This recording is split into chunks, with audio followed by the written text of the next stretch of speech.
Canoy Walk. Normal ngayon ang dahil dito ngayon sa EDSA, sa may Guadalupe. Ayan, ang bilis ng takbo ng masasakyan. At kahit tingnan nyo rito sa kabila. Ayan, napakaluwag. Normal na normal, ano? Sana ganyan palagi. So, yun lang, update ko lang kayo sa traffic dito sa EDSA, Guadalupe, papuntang Mandaluyong Bon. Alright, pati sa kabila, ganun din.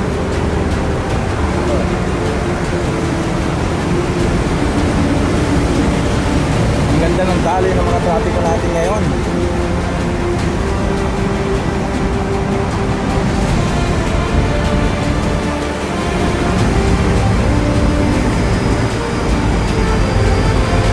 Ayan, nandito tayo ngayon sa carousel. So, napakaganda ng mga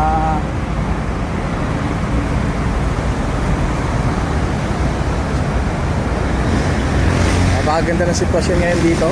Ayan, walang traffic.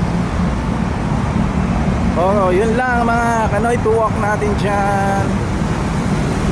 Ingat lagi sa biyahe. Thank you very much. God bless you. Bye.